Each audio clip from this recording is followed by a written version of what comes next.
This episode of the HoneyDew is brought to you by TalkSpace, MANSCAPED, and HAWTHORNE. More on that later. Let's get into the do. The HoneyDew with Ryan Sickler.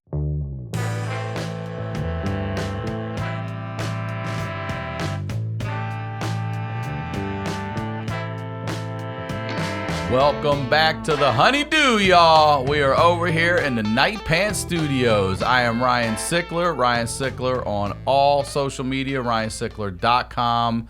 And again, thank you everyone who's watching, subscribing, commenting, all of it. I love you for it. I love doing this show. It's a lot of fun to sit here and listen to people laugh about the trouble they've been in, the trauma they've gone through. I love getting the messages from you guys about how much it helps. So it's helping me too. There's a lot of weird shit going on in the world right now, and I appreciate you all out there. Make sure you subscribe to the YouTube channel, youtube.com/rsickler. We've got time codes for all the stories and stuff in there. There's also a Clips channel. Make sure you subscribe to the Clips channel, the HoneyDew Clips channel. I'll promote that out there on social media. And the Patreon right now, we're doing the HoneyDew with you all. We got over 1,000 subscribers already. And if you sign up for a yearly subscription, you'll save over a month on the of free episodes. So sign up for that. And if you have a story or someone you know has a story that needs to be heard, submit that at honeydewpodcast@gmail.com. Not the other 40 places you guys keep submitting them, but it'd be awesome if you could just submit them to the honeydewpodcast@gmail.com. So I had like a one place to go look for them, because there's a lot of fantastic shit out there. All right. Also, go subscribe to my Facebook fan page. We got to get that thing up to 10,000 followers, or else you can't promote more. The Facebook sucks. But go subscribe to the damn thing. The honeydewpodcast.com, that's the website for the show. That's where you can get everything. The merch, the night pants. I want to tell you, we got new merch coming now. We've got brand new, I don't know what, this is going to come out right before Halloween, and we're pre-recording, so I don't know if they'll be out yet, but I think they will be. New Night Pants Nation champion sweats are coming. We've got a lot of new shirts. We got a lot of new shit coming. So I appreciate you all supporting Night Pants Nation out there. The shorts, too. I can't believe you guys wanted shorts, so they came out. The hoodies are the most comfortable hoodie I've ever had in my life.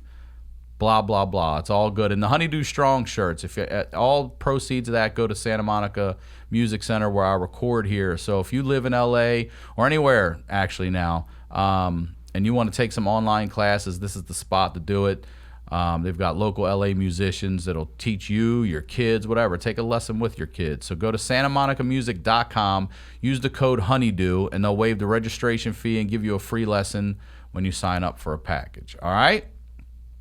That's the biz right there. Now, I'm very excited to have this guest here. We've been talking about this for a little while. A lot of you have hit me up about this particular person, and I'm very excited to have her here the first time on the HoneyDew. Ladies and gentlemen, Kate Kennedy, y'all. Welcome to the HoneyDew, girl. Thanks for having me. Thank you for being here. I appreciate it. I have to have a sip of water. I appreciate you sitting through that intro. No, you're good. That was a whole monologue. It was a monologue. Yeah. That's what we got to do. We got to plug it up here. Yeah. Make sure everybody gets theirs in. And speaking of that, please, whatever you'd like before we get started, promote everything. Yeah, you can follow me on Twitter at the OG Kennedy. I'm that everywhere online. You can go to theogkennedy.com if you would like to join my OnlyFans. It's like $5. Best deal ever. And then I have a show coming up in Long Beach. If you're in LA, I have a show on Halloween, and the info for that is on my Instagram, Twitter, everywhere. $5 a month for your OnlyFans. That's what I charge for my Patreon, everybody. Same thing. It's a great investment. You should double up today. $10. Boom, boom. Knock it out. Well, thank you again for being here. And I mean, I find you fascinating. Thank you. I find myself fascinating. You should. I've gotten like, I haven't met you. Yeah. Right? No, I don't think so. Have we met in passing or at a show or nothing, I don't right? think so, no. I'm terrible at that sometimes, and I so feel bad at about it.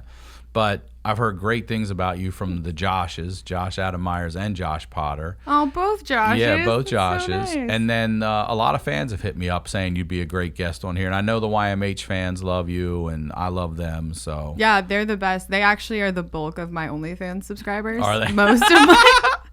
Josh Potter. When that episode came out, my fans on there like doubled overnight. And The then mommies are the shit. they're the best. Like, to this day, I get messages. They're like, I love you on YMH. And that's why I subscribe. And I'm like, I don't really care about your porn. I just liked you on YMH. I'm like, okay, great. I'm like naked right there, but that's cool too. Oh, you're right when they sign up when they're messaging you. Yeah. Listen, I'm looking past your butthole to say I like you, girl. All right, so I definitely want to talk to you about this. You're the first porn star. I gotta say, Josh Potter's the first sex worker that's been on the show. Yeah, but you're the first retired porn star. Retired now. Let's be very clear about that on the show. And look, I'll be honest with you. Like, you have done the two jobs that are a nightmare for me, for my daughter, porn and stand up. Like, I don't want her going into either of those. More probably stand up. Totally kidding if you ever hear this, Stella. Totally kidding. Porn more. I actually joke all the time that I think I might be the only stand-up comic who's ever told their parents that they wanted to be a comedian, and they were like, oh, thank God. You just clothes on. Yeah. We support you. That's great. Like, all right, so I have a million questions. But before we get into how you got started, how did you tell? Let's talk about how you told your parents, or did you, and what their response to all of that was. So I didn't, because I'm a fucking coward. And they ended up finding out somebody sent them a link to my Twitter, which is extra embarrassing because I was already doing jokes on there at that point. So like, not only did they see my nudes, they also saw like my dumb Twitter jokes. I was like, I don't really know which one I'm more embarrassed about. Are your parents together? Yes, they are. They're still together. Yeah, they're still together. My parents are both, so they're retired now. They live in Colorado, where I grew up.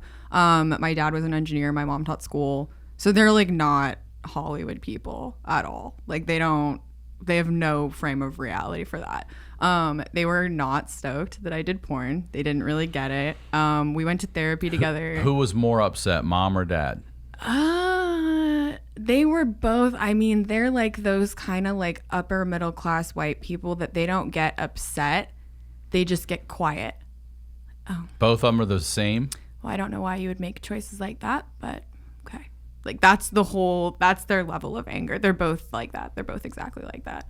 And you went to therapy together. For 3 hours whose last idea? October.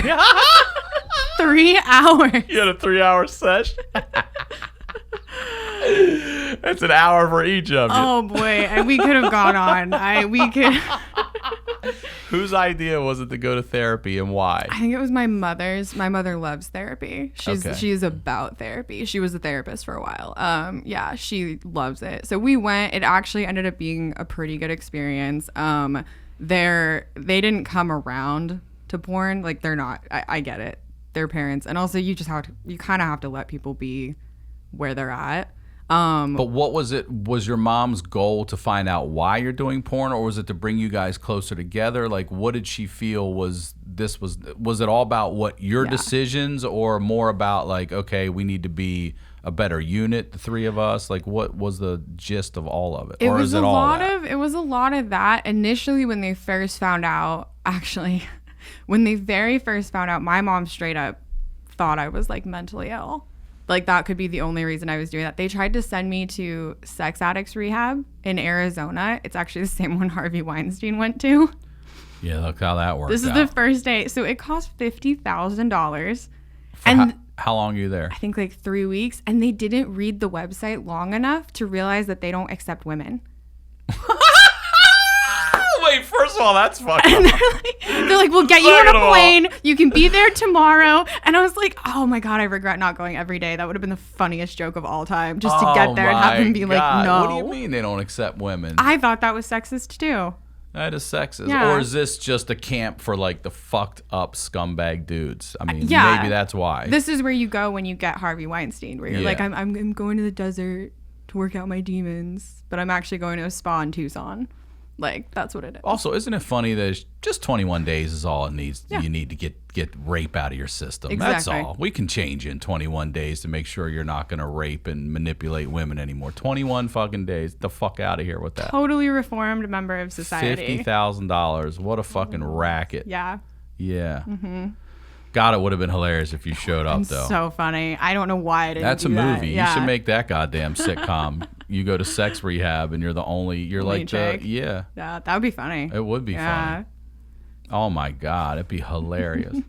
Okay, so I mean, are dad's friends like saying shit? Like, are your mom's friends saying shit? Are they getting like, you know? I don't think so. It's never come up. I mean, I think they would tell me because they would be mad about that. So it's your never. Mom's like, Cindy at the grocery store said something today. She saw do. your threesome on camera. I mean, I don't think that'd be so funny. I don't think it's ever come up. Even like it took most people, even that I went to high school with, didn't find out I did porn until I was like already retired. Most of them found out this year, which is crazy. I didn't keep in touch with a lot of people. And I wasn't like around, like I moved out a long time ago. So I kind of was just like not there, I guess. Well, you're 26, you said, right? Yeah, I'm 26. All right. Yeah. So you didn't graduate that long ago. No. You haven't even had a 10-year reunion yet. No, I don't think I'm going to be invited. Would you go if you were though? Would you go? I don't want to. I might. If they invite me, I might. I just think it'd be funny. I went to Catholic school. Oh my God. It'll be every dude talking to you in the corner and nobody over here. Yeah. Kate. So exactly like high school. So yeah, par for the course. So, okay. All right. How do you get started? How old are you when you get started? Where do you get started? Are you in Colorado? Like, tell me everything. So I was 23. I was just out of college. I was like a year out of college. And I had applied to grad school and I didn't get in. I got a handwritten letter back, which feels very weird from the University of Colorado that they took the time to handwrite my address. I still don't really get that. But I didn't get into grad school. I didn't know what I wanted to do. I was just stuck. I was in like a dead end relationship. Everything was shitty. And were you working at the time? Yeah, I had like a secretary job and I hate it. I worked at an accounting firm. I was awful at it. I was late all the time. Like it was just, I was miserable. I hated it. And like I had like a whole kind of breakdown where I was just like, I can't do this for the rest of my life. Like this is not, I don't know what I want to do, but it's not this. And I ended up getting an offer through a friend of a friend who knew these people. I'd gone to Portland and stayed with them and just hung out. They were like family friends of hers that ran this really intense BDSM porn studio up in Portland. And a few months later, they emailed me and were like, hey, we need a new marketing person. And one of my degrees is in advertising and like social media management. And do you want a job in the adult industry? Would you like to come work for us? So I started behind the scenes and I worked as a PA and a marketing manager for like a year. For this company? Yeah. And what's an aggressive BDSM online? Is it online? Yeah, it's online. So, I mean, we would shoot like 3 to 4 movies a week. And then I would work in the office, like making sure that they all went out to like our different, like the people that promote them and stuff. But what's the content? Like girls in the stockades and shit like that? Like, so we had, it was cages. I've seen shit in cages. There was cages. It was honestly like the funnest job ever because I just got to like traipse around the woods in like rural Oregon. Oh, you're out in the woods? Oh yeah, we're out in the woods. In my mind, you're in like a studio or a warehouse. We shot in a garage in like rural Oregon. Like the creepiest, and like I'm wearing like cargo pants, like Doc Martens, like baseball cap every day, and I'm just building because we had these kits of like different lengths of pipe and wood. It was like grown up, fucked up Tinker Toys. Okay. And we would build these huge rigs and like lock hot girls into them and do stuff. It was so fun. I loved it. And these girls would come out to the woods and do this and shit. Yeah. And so how big's the crew? Like how many people are watching these two people do this? It was me, the director / handler, and the camera lady. So it was three of us on set. Camera lady? Yeah, it was actually his wife. The guy that did it. Yeah. So lovely people. I love them so much. That has to be a successful marriage for you to tell your wife to film me fucking these chicks in way fucked up ways. Yeah. She must love his ass. He must love her too. They had the cutest little relationship. They had what like is their 5 sex cats. life like? It's pussy everywhere. What is their sex life like, you think? You think it's like crazy or is it like way subdued? No, I know what it's like and it's crazy. Yeah, it's real crazy. But I like that kind of crazy stuff. So when I started performing, I started shooting for them because they had said like, you know, if you ever want to shoot for us, like, we'd be happy to book you and have you do a scene. And I did it for behind the scenes for like 6 months before I started shooting for them because I wanted to make sure. And I was like, all right, my resume's already shot to hell. Just dive in and do this. So then I started shooting scenes for them. All right, so hold on. Let's start there for a second, because you're not just going into some regular porn scene. Then if you're going into porn, you're jumping right into this. There's no progression to this. You're jumping right to Z, basically. Yep. Wow. Okay. So how old are you when you first do this? I was 23 when I shot my first scene. And I'm assuming it's with her husband then. Yeah, so we didn't actually, so they don't always do sex on those sites. Like he doesn't actually, it's mostly toys and stuff, because it's more focused on the BDSM than sex. So the first one I did was like rope bondage. So I got all tied up and I like hung upside down by my ankles. It was so fun. In the woods? This was in the studio. They do stuff in the woods though. I remember they buried a couple of girls like up to their necks one time. Jesus Christ. They did like a mock crucifixion.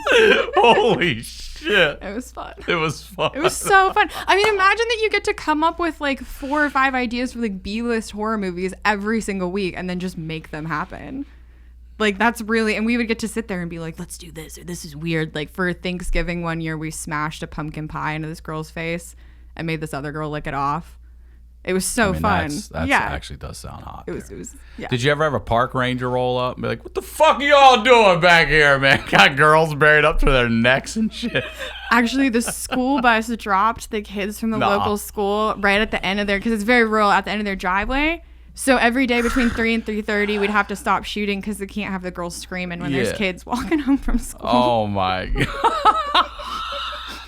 Somebody would like come upstairs and be like, bus is here, bus is here. We'd all have to like cut. Okay, so your first scene is tied up and hanging upside, like it's not even a missionary fucking scene. Hanging upside down my ankle, 7.5 minutes. I was like the longest person to hold that, which I was quite proud of. You got the record? Yeah, the record. Dude, all right. The girl the week before would only do like 3 minutes. I was bitch. like, fuck you. Show you how it's done. Oh my God.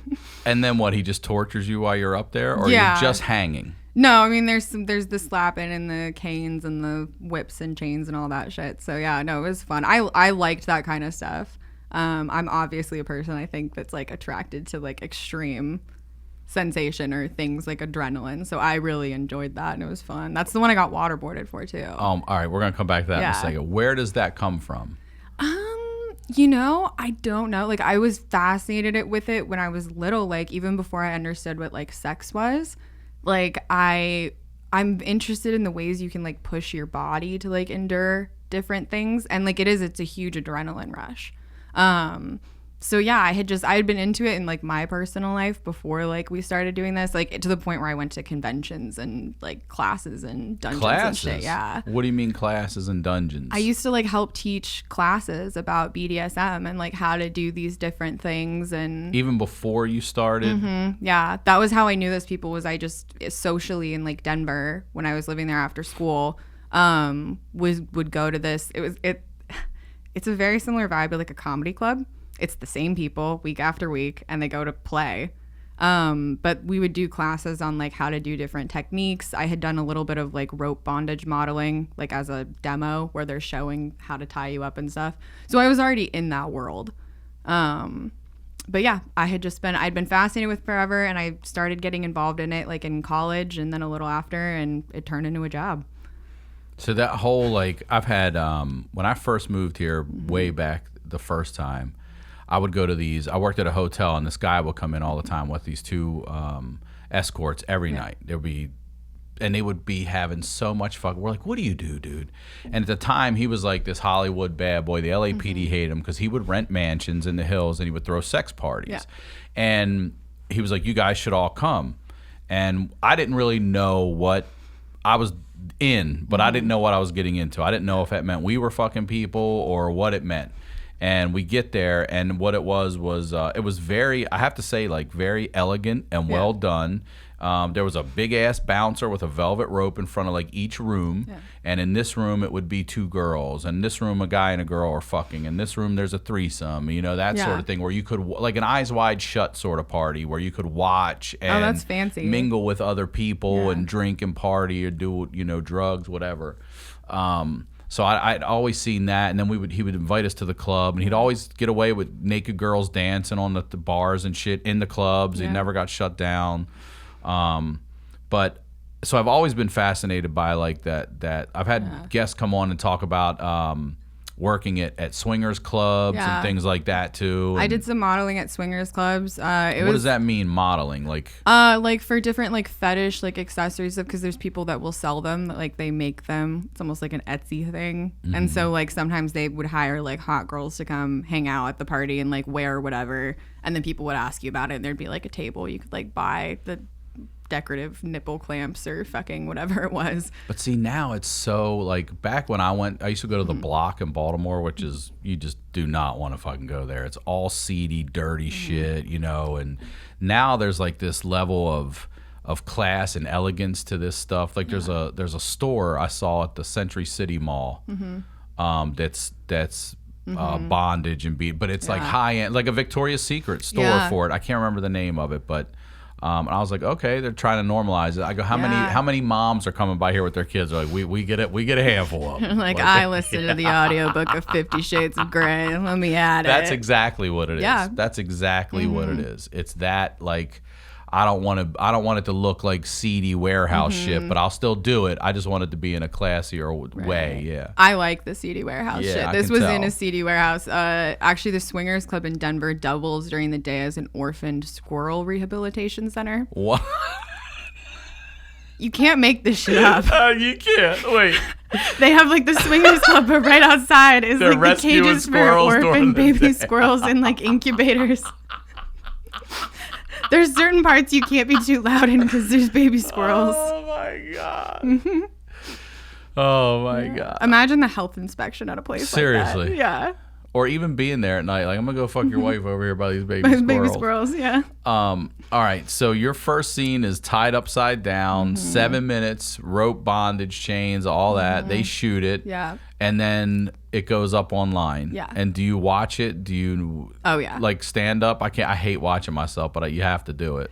I hate watching myself do stand up. I like watching myself do podcasts. I don't really watch my porn anymore.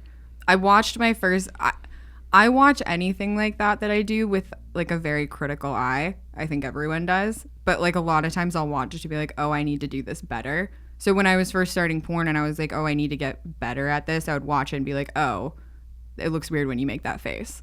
Or like, oh, don't do this. Or like, arch your fucking back. Arch your fucking back was like a big one for me. Yeah. I could not do it. And it looks really bad in porn if you don't.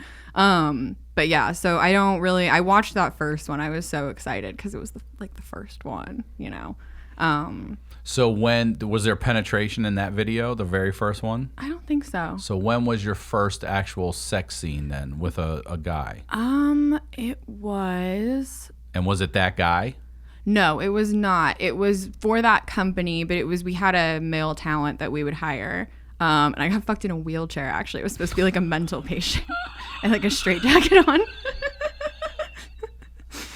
And they did scenarios kill me. I was backwards in the wheelchair, right? So like I was facing that way. Okay. And they didn't, I'm like tied to the chair and they didn't bolt the chair down.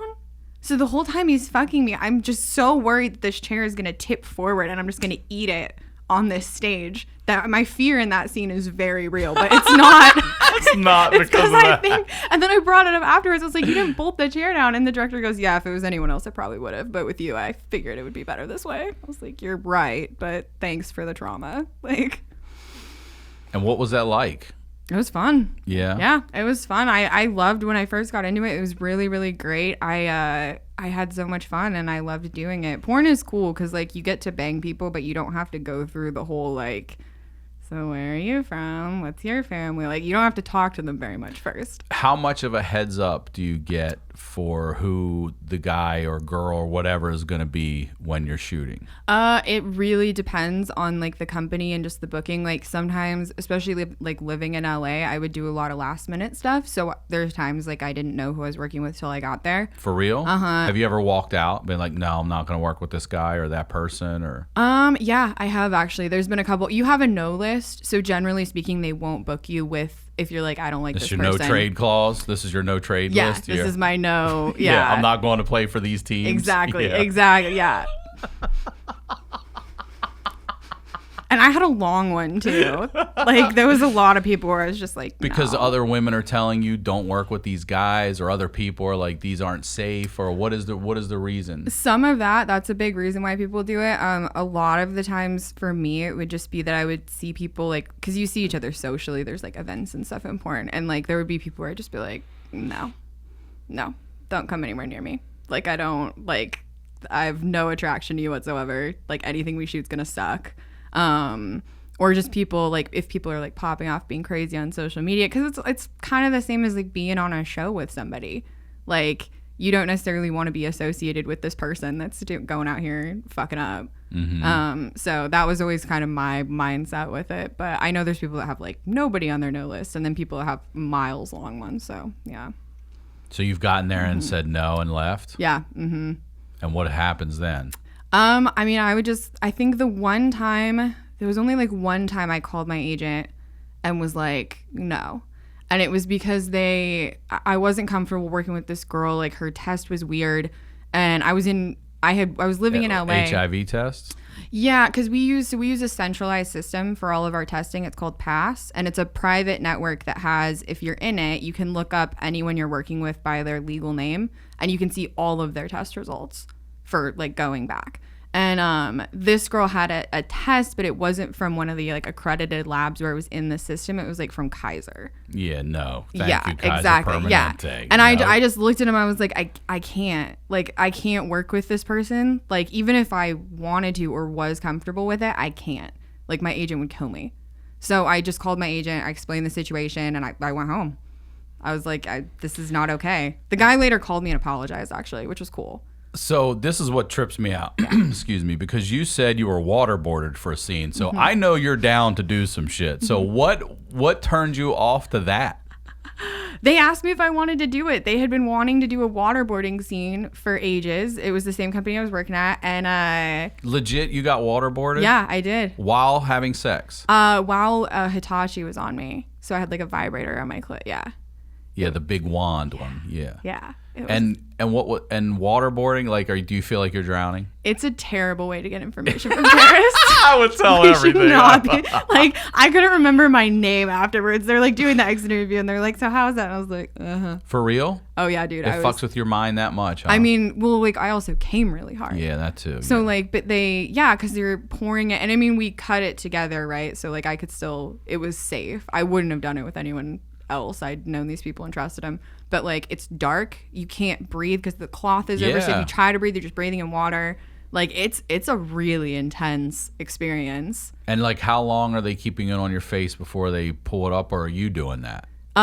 They would cut for a second and pull it up every like 30 seconds or so. That's a long time. Yeah, it's a long time. Yeah, it was crazy. And that got you off? Oh yeah, it was awesome. It was so awesome.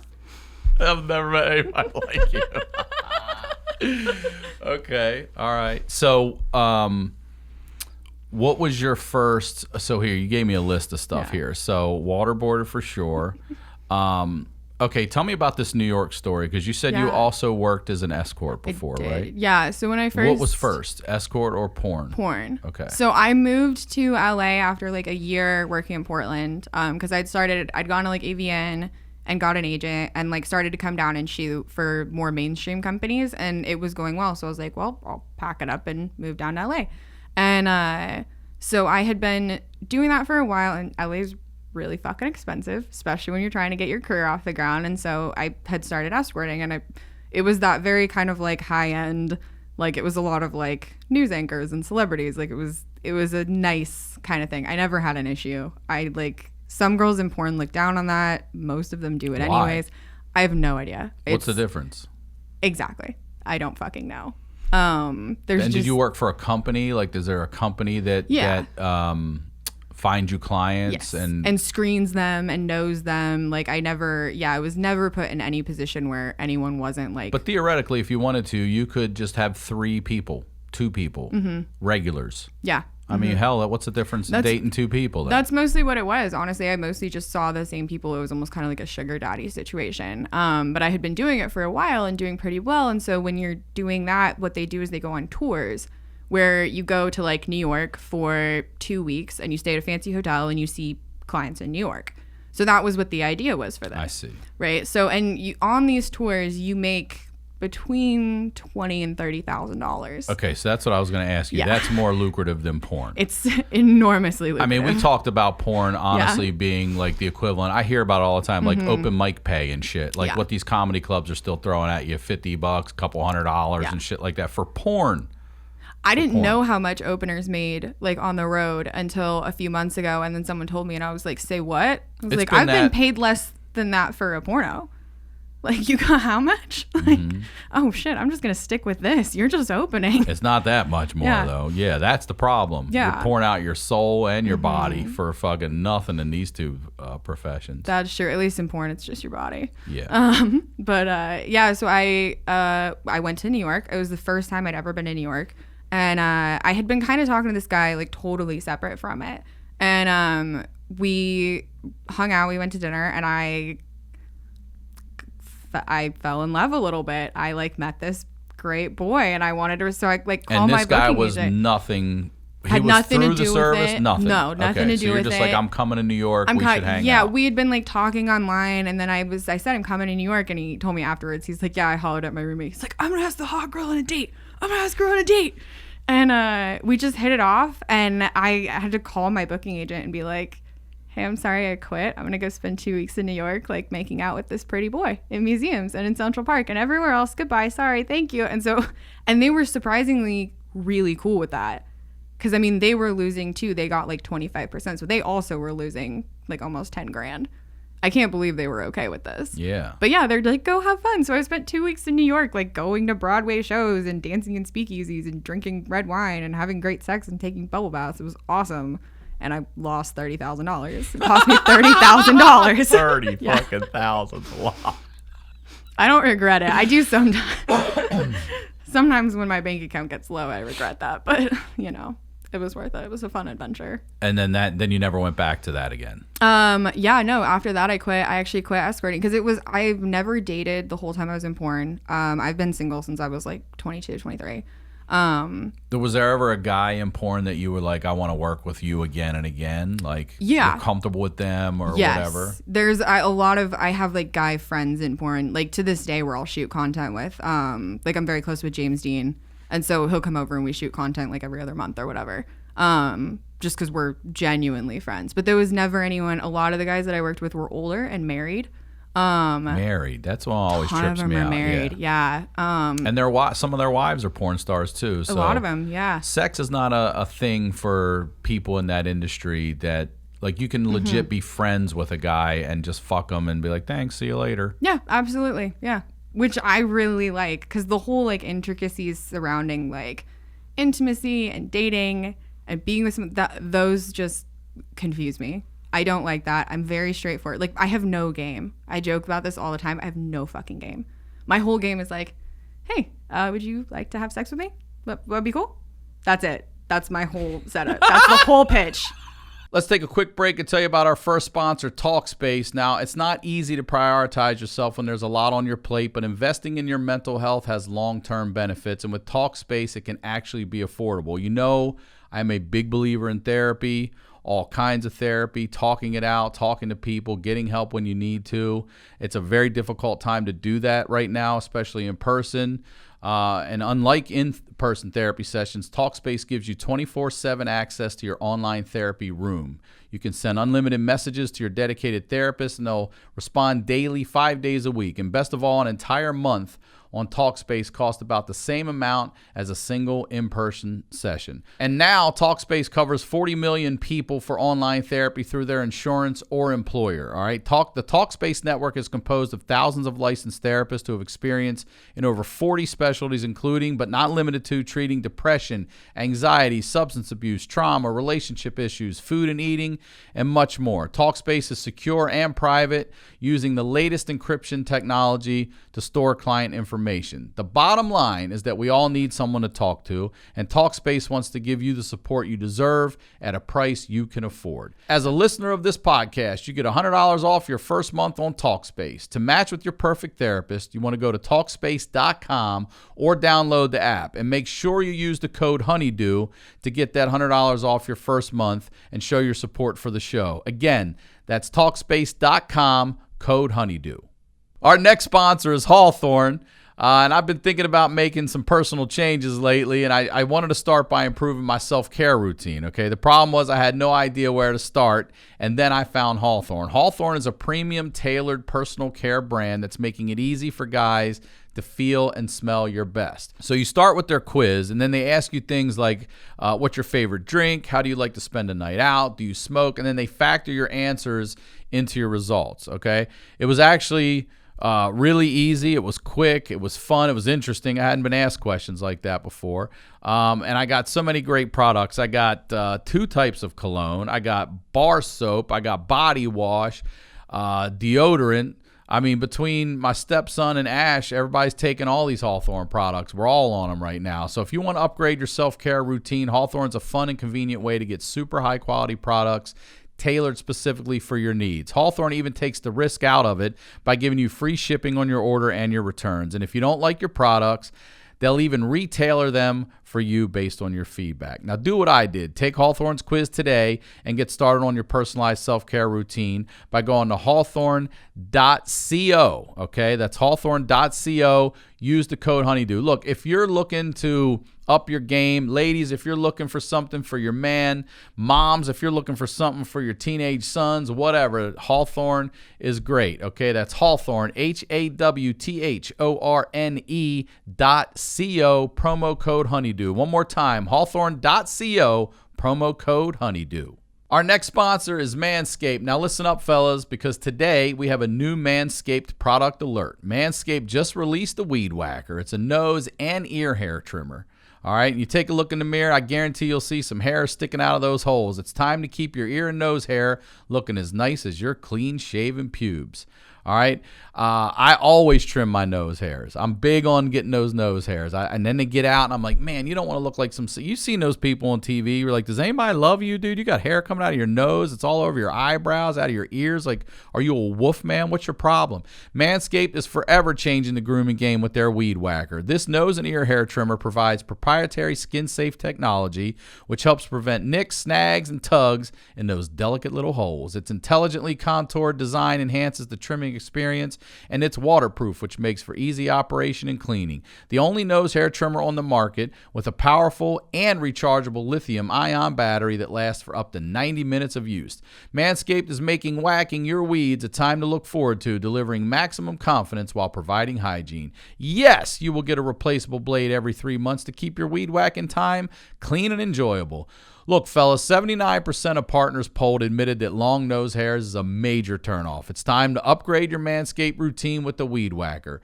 Thank you, Manscaped, for keeping our pubes trimmed and our hairs and our holes looking nice.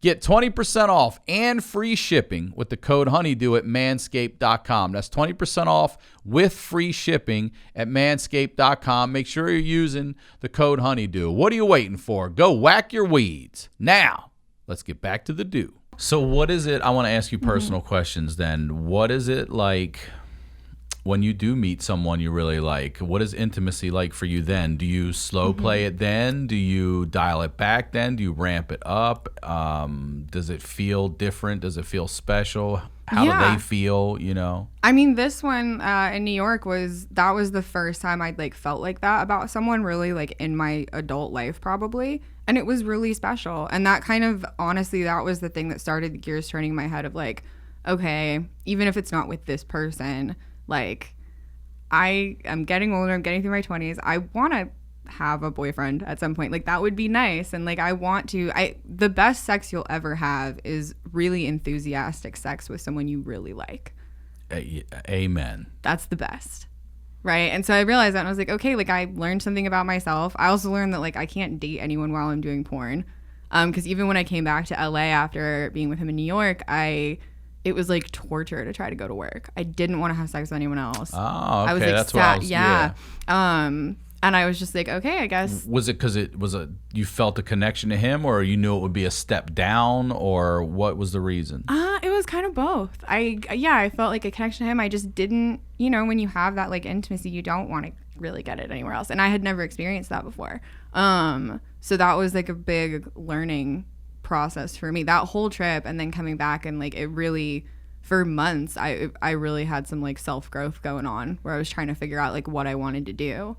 Were you honest with him about what you did? And oh yeah, yeah, totally. He knew that I did, and he's like very sex work positive, which was really cool. Like I never felt like shamed or anything about it, and we were always really open with each other, so it was cool.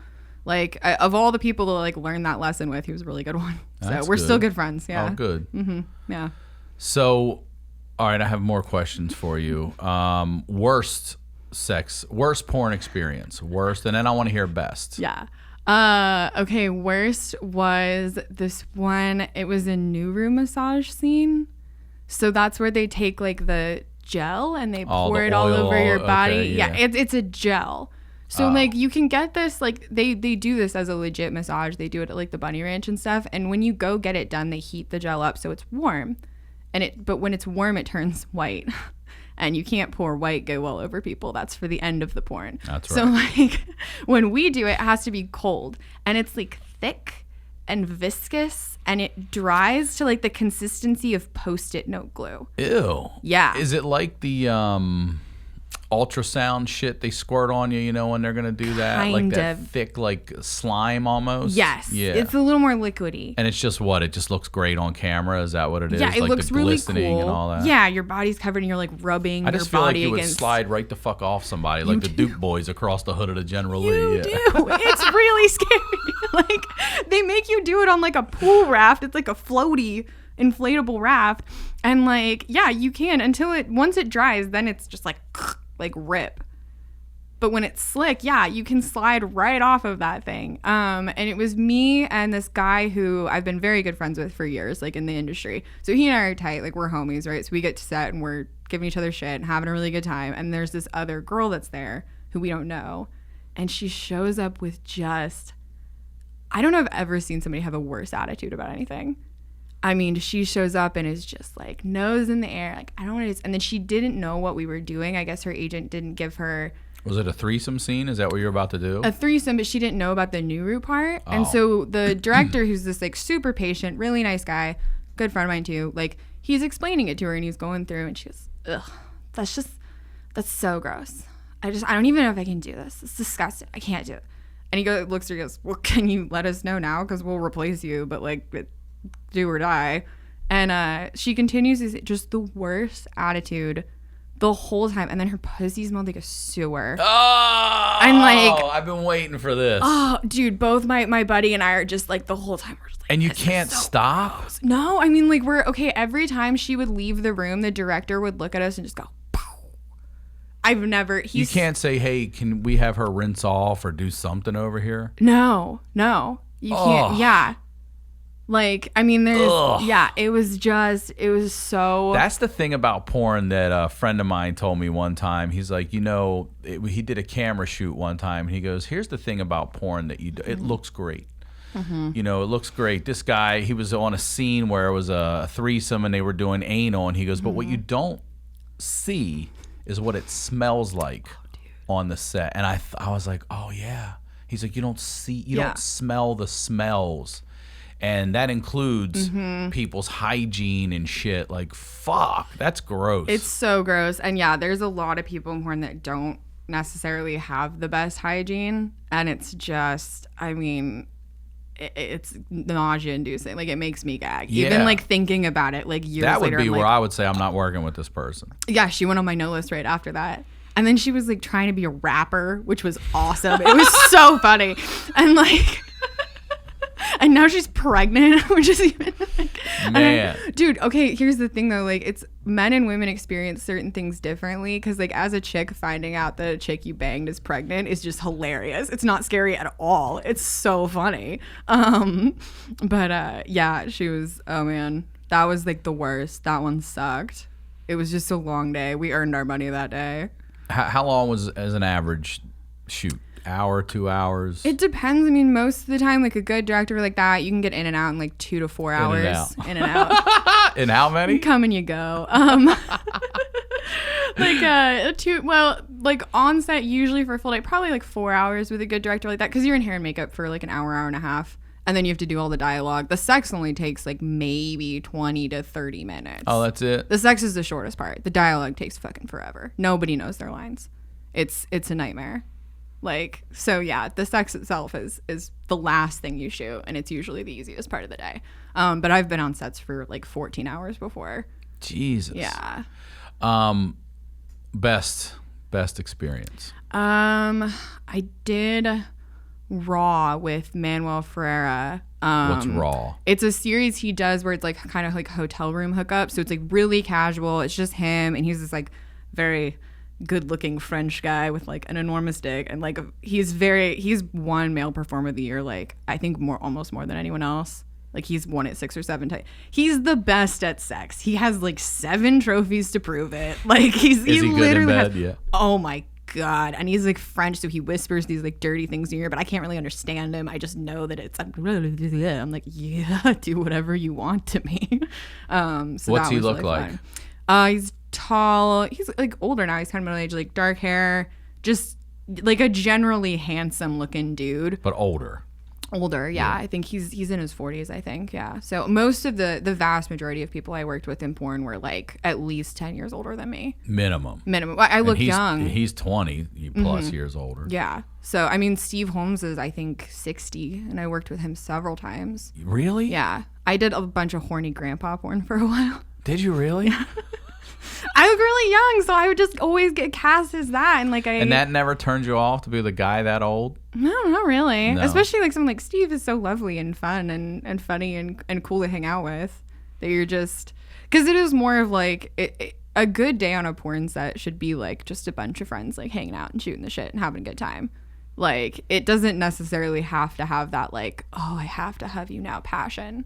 Right, because but the French dude is that guy. He is that He's guy. that guy. Yeah, and it's also the way it's shot is really fun because it's just you, him, and the camera. So there's nothing else. And like now that I shoot my own content, that's how I shoot it too, where it's just. Oh, so there's not even a camera person in the room. No, I shoot all my own stuff just on my camera. I might do 2 angles, but then it's just actual like real sex where you're not, because in porn, you like you said, it looks good. You're opening up. Those are not natural positions. No. It doesn't feel good. The vast majority of porn does not feel good. Yeah, the guys that always put their hand back like this so you can still see everything. I'm like, nobody fucks like this. Yeah, you're like dislocating your hip. Like this. Yeah, it's no. Like, move. Yeah. That's not even a good move. It doesn't even look right. You look tired. Right. Like, oh, fuck. Yeah, it and it's just so that they're not in the scene because they don't want to be... Because they shoot around the guys all the time. It reminds me of when the NFL players or athletes get tired. You know they're tired when they start putting their hands on their knees. And I see these guys, I'm like, this poor motherfucker here. Just had to do 2 scenes today. It's third though. He's just like... Okay, French guy you said has an enormous dick, which leads me to what's the biggest dick you've had to handle on camera? Like 12, 13 inches. Yeah. That's like my fucking forearm. Dude, I was watching it. So like we were shooting content. It was me and Dread. And he had it on the iPad so I could see it, and I could see it like going in my ass. And you took it in your ass. And I had this moment where I was like, this is what people feel like watching the footage of their own colonoscopy. Like, I don't want to know this about myself, so I just like looked away. You took 12 to... Did you enjoy it? Oh, yeah, it was really fun. It was fun. We got pizza afterwards. Pizza? We hung out, watched the game, and got pizza. Got to watch the game. We listened to Steely Dan. We both really like Steely Dan. Steely Dan. That's absurd. I can't even. You're right. You can't fucking make that shit up. You're listening to Reeling in the Years after that, huh? Mm-hmm. Holy shit, that is unbelievable.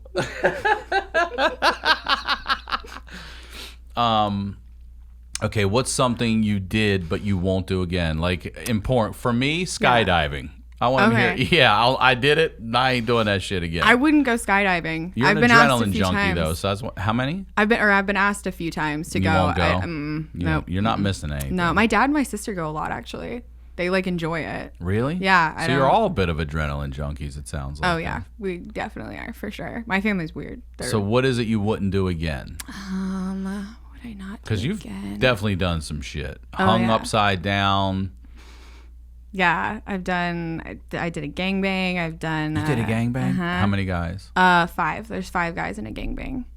Yeah. Is that official? Yes. Oh, I didn't realize that. What's when you do 10 then? What are these girls that are doing It's those? still a gangbang. It just has to have at least 5. minimum's 5? Yeah. So Look at us typically they learning. shoot them with 5 because then it's obviously cheaper. You're saving money on not having extra talent. So it's just a foursome then prior to that? Yeah, it doesn't count. Man, you could fuck 3 guys and it's not a gangbang. Doesn't count. That's a shame. I know. I think after threesome it should be a gangbang. Close but no cigar. But 5 is official gangbang. 5 is official. And you took 5 guys. Yes. What the fuck is that like? Is that a lot of work? I feel like it's a lot of work for you. It was last minute. It was like 7:30 in the morning. I got a call from my agent. He's like, "Hey, can you be downtown in an hour to shoot this for King for like an anal gangbang?"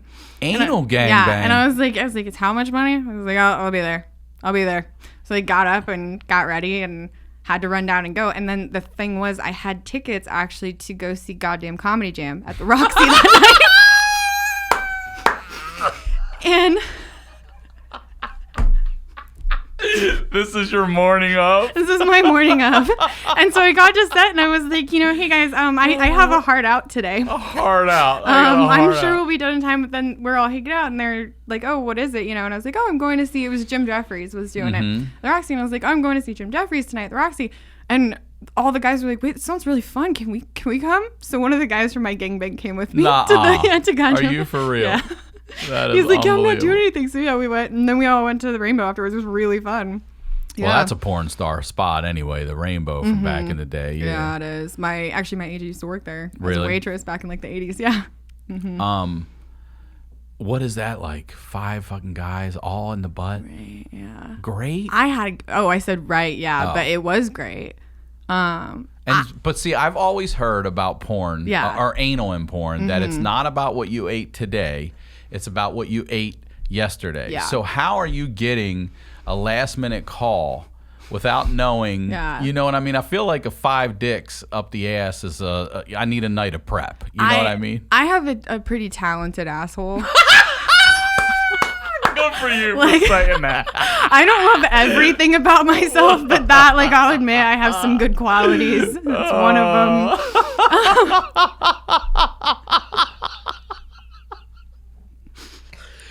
Oh my God. Yeah, you just rinse out and then you take an Imodium actually because it like stops your system. So then and I was good. Yeah, never had an That's the accident secret. like that. Yeah. Imodium and rinse. Rinse out. Yeah. And then just eat lightly through the day. If you get noticed, like I usually stop eating at like 7 o'clock the night before. But it's never been, some people struggle with it more. I've never had an issue with it. I like anal. I like anal sex in my personal life. Okay, Like, let me ask you this yeah. then. Were there things how old were you when you lost your virginity? 17. Okay. Were there things in your personal life that you hadn't done yet that you first did in porn? Like, had you had anal yet before you did porn? Yeah. Oh, You yeah. did. Yeah, for sure. Threesomes before you did porn. Yep.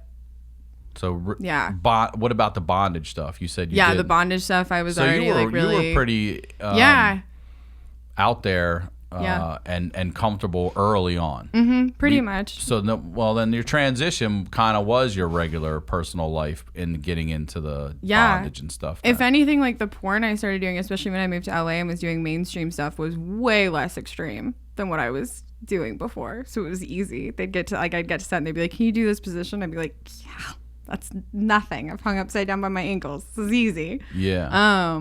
Yeah. So no, it was. I mean, yeah. It just I'd already done all of that. So it was. Is there anything you did in porn for the first time in your sex life that you had? I mean, other than being waterboarded and shit like that. Yeah. Right. I had never fisted anybody. You fisted someone? Yes, I actually won an award for it this year. What a world. What is it, the Golden Fist? Right, that's a better name. It's just Best Fister. Best Fist. Come on, the Golden Fist is That's it. so much better. What, a girl or a guy? It was a girl, and she was actually one of my very good friends at the time, and we worked together for kink, and I fisted her asshole, and I was butthole? I was so nervous the whole time. I'm thinking pussy. No, nope, straight up in there. I mean, like, how deep? Oh my God. And I have little arms, but like, that's not little. Yeah, for an asshole. For an asshole. That's not little for an asshole. You put your whole arm up her butt? I was so nervous too. I was like, I would be too. This is okay. And I'm normally never like that, but in that I was, oh my God. And she was into it? Yeah. Have you ever been fisted? Yes. In your butt? I can fist my own butt. I don't let anyone else do it. I can do it to myself. You don't let anyone? No. Yeah, how do you practice that? Okay, so the way I found out I could do it, I was in the bath and I was a little stoned and I was like playing with my butthole and I was like, I just wonder. So I like grabbed some lube and I started doing it and it went in and I was so excited that I lived with my boyfriend at the time. This was way before I did porn. I jumped out of the tub and my fist was still in my asshole. No, I ran out of the living room. I was like, babe, you gotta look at this. This is the most outrageous shit I've ever heard of. And he's like, you're getting the carpet all wet. And your fist is up your butt. I did not care. No enthusiasm for this whatsoever. Yeah. Mm-hmm. But is that something you get off on? Like, is that something you put into your personal sex life? Like, you can fist my butthole? I think I have a weird, like, dichotomy. I'm not sure of the word. Between, like, that kind of sex and my, like, when I like sex for like with someone I care about that I really like it's just organic and it's sex. But I also kind of. But you're open to whatever. It's just organically happens. Yeah. It's not like, okay, now we're gonna come over here. And I have this weird mentality where I think I kind of look at sex on some level as like an endurance sport, where I'm like I want to like push like. To me, that stuff isn't necessarily sexy. It's just cool. It's like weird. It's funny. It's fun. Like it's just cool. You know, I don't necessarily think of it as like hot. If that makes any sense. That makes sense, yeah. Mm-hmm. Yeah. So what, like, if you're taking a fist, then a dick's got to be all right then. I mean, some of those dicks are the size of your arm. There's no doubt. Yeah, I've seen those girls that put it up next to their face, and I'm like, oh my God, or their arm, and I'm like, oh my God. Right? Like, I mean, everything stretches, but yeah, like, especially, like, in my pussy, like, I don't have, like, I have a very shallow vagina. That's part of why I like anal, especially, like, in porn, because it's easier. You're not, like, hitting my cervix. But, like, yeah, whenever I talk to people, especially, like, in regular life, like, dude, 6 to 7 inches is fine. Like, that stuff, that 14, 13, 12 inches shit, like, that's cool on camera. I don't want to do that on a Tuesday. Every day, yeah. No. On a Tuesday. I like, because whenever day. I bring that guy up, people are like, oh my God, imagine having a dick like that. I'm like, yeah, imagine. You think you're, like, going to have a girlfriend who's going to fuck you multiple times a week? Like, that's not going to happen. Yeah, I bet it doesn't happen. Like. That's probably why they get in porn. It's the only time they can probably really get laid consistently. Yeah. I feel like a guy with that dick. Yeah. Jesus Christ, you're blowing my mind over here. Okay. God, you've done so much. What made you retire? What made you finally say, all right? Because you say your first anal scene got canceled, you said. Mm-hmm. The first one. The very first one that I did, yeah. But you've done other ones. So I had done it in my personal life, but I hadn't done it on camera until last year. But when were the 5 anal butt guys? That was like this, that was in, I think that was in like October of last year. I did my first anal on camera it ended up being in June of last year, June 2019. So I had already been shooting for like a year. I waited to do it because it's just a way to like pull out your career a little bit longer. And I also I sold mine for like a premium, which is kind sold your butthole for a sold premium. my butthole for a premium. Right. You know, you got to get what it's worth. Because know your you're worth. Considered a virgin in porn, like an anal virgin, or no? Do you lie, by the way, and tell them you've never had anal sex? No, I've never lied about anything. whenever they do the on-camera interviews with me, and it's like this, where they're like, "Oh, what's the craziest thing you've ever done?" I'm like, "Well." Fisted my girlfriend in the back of a Camaro. There's been times where they're like, you can't say that. That's like they're gonna freak out. But like no, just because no one's seen it yet. Like it's not available on the internet. So I had it booked in like April of last year, and it took ages. Like I'd gone to my agent in January, been like, I want to do this. So we were working on selling it to this one company. It took months and months and months. They finally called me back for a go-see, and then they booked it. So I'm like really stoked. And it's like a month out. And at the same time, I had done a podcast I had started doing podcasts, and I did one for a guy that does a show at the Comedy Store up in the Belly Room. And he knew that I was doing improv at Second City already, and he knew I wanted to do stand-up. And we wrapped up, and he was like, hey, you're really funny, and if you want, you can write 5 minutes, and you can open my show. And I was like, yes, I would love to. That'd be great. So cut to the show was Saturday night, and then my anal scene got booked right afterwards, after I had said I would do the show, and it gets booked for Sunday right after the show. So I have to call him and be like, hey, I can't do this. There's no way that I can do an anal scene after being out till like 3 o'clock in the morning eating fried chicken at Mel's. It's not gonna happen. Thank you. Yep. What I was getting at earlier. Mm-hmm. And he's like, okay, whatever. So I'm bummed, whatever. And then cut to Thursday. Right before this, I get a call from my agent. But you canceled the stand-up, or I canceled the stand-up. I was like, I can't do this. Because I got to do this anal. I got to do this. This is my rent money, Mm-hmm. It's Thursday before. I get a call from my agent. The director saw my picture, and he didn't like my face and didn't think I was pretty enough to be on his site. Fuck you, dude. I know. I feel like my face was maybe not the focal point of that movie, but like... Not to split hairs or anything here.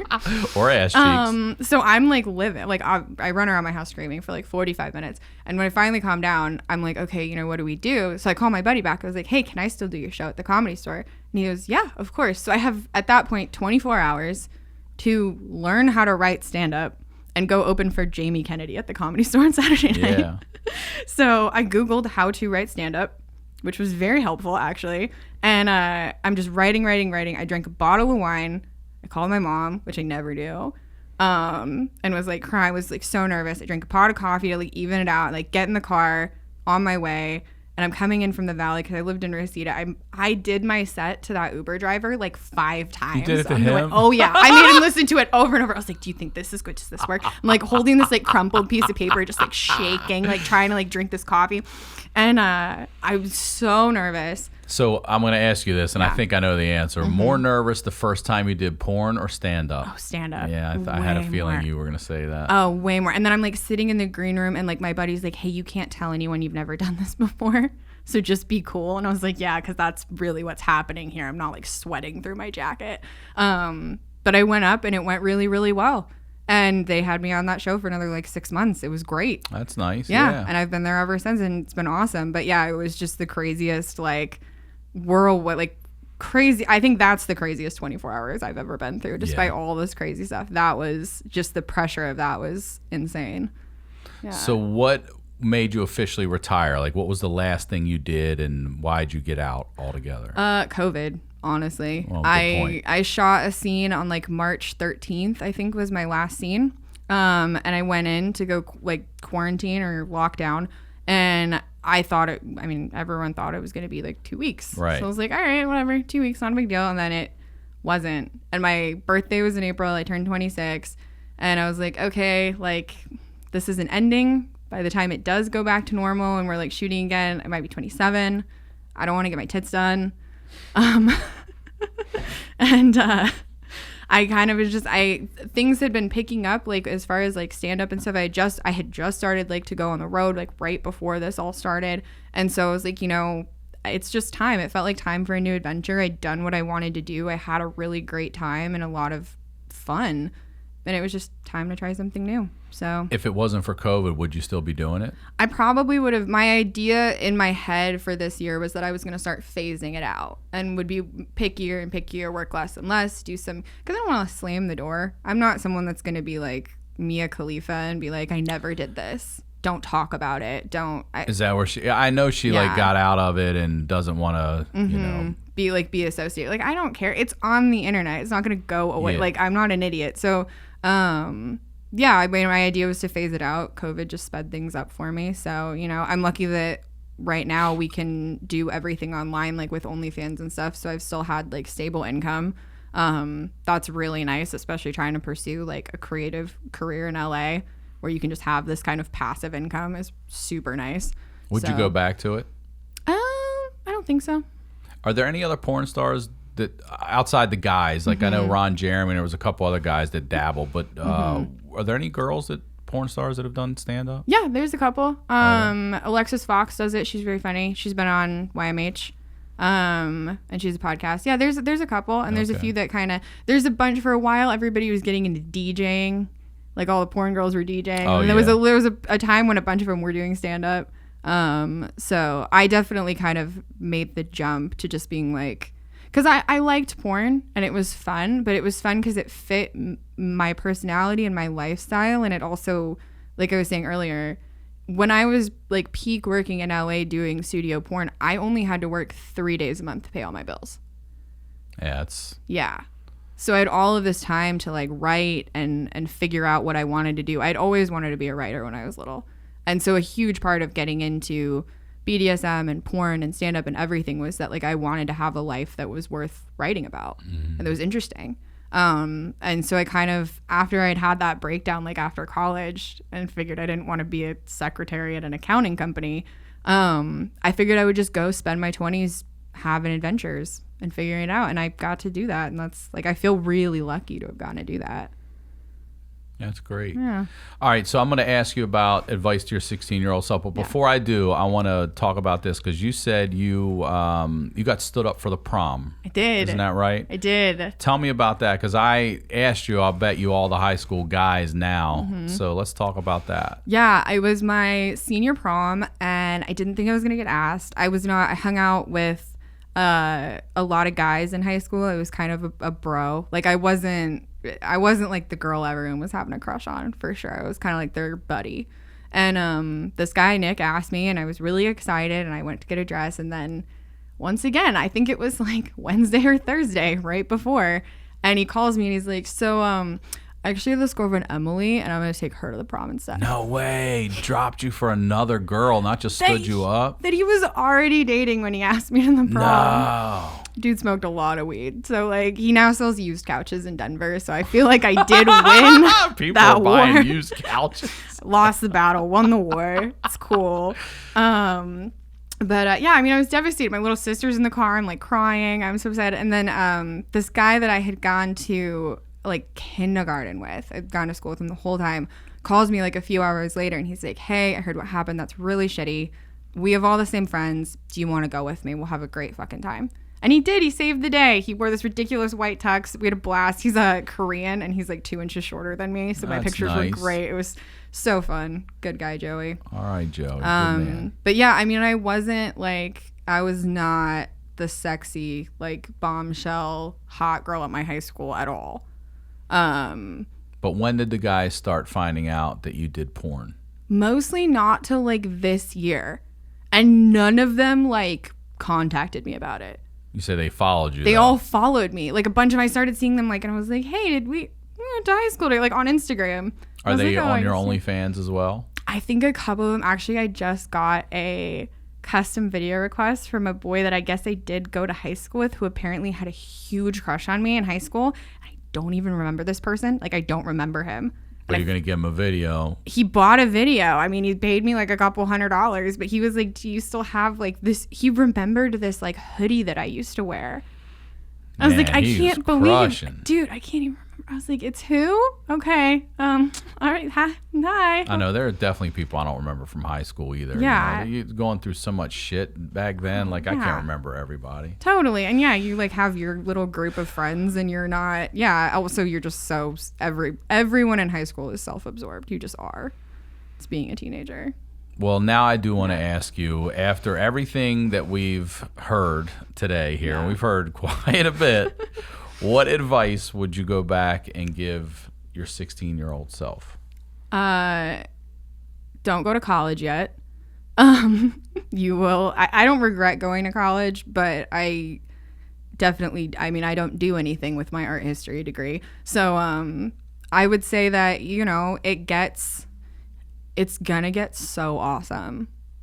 I actually had this conversation with one of my really good girlfriends the other day because she just got a really kick-ass job, like working at Warner Brothers. And we were talking about like if you could go back and tell yourself, and it was just that like, hey, we live in Hollywood.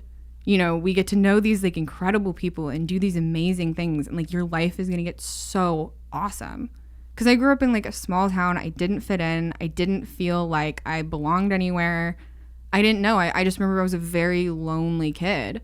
And now I look at my life and I'm like, holy shit. Like I've always tried to live my life in a way that like my 15-year-old self would think I was really awesome. Which like she would. I mean, I also don't wake up till noon, like ever. But I just that it's going to get so great. That's awesome. Well, thank you for coming on here and being literally so goddamn open. Will you please plug whatever you'd like again? Yeah, thank you. I would love to come on anytime. This was really fun. You can follow me on Twitter at the OG Kennedy. You can follow me on Instagram at _OG Kennedy. My OnlyFans at theogkennedy.com. You can listen to my podcast, The Kennedy Assassination. It's been on hiatus, but it will be back a week from today on next Friday. And I'm really excited about that. So yeah, and come out and see my show in Long Beach on Halloween if you're not doing anything because it's COVID. So come out and see my show in Long Beach. You can get the info for that on my Instagram or Twitter. All right. Yeah. Well, thank you again. This has been quite interesting, for real. I've enjoyed it. And as always, RyanSickler.com, Ryan Sickler on all social media. We'll talk to you all next week.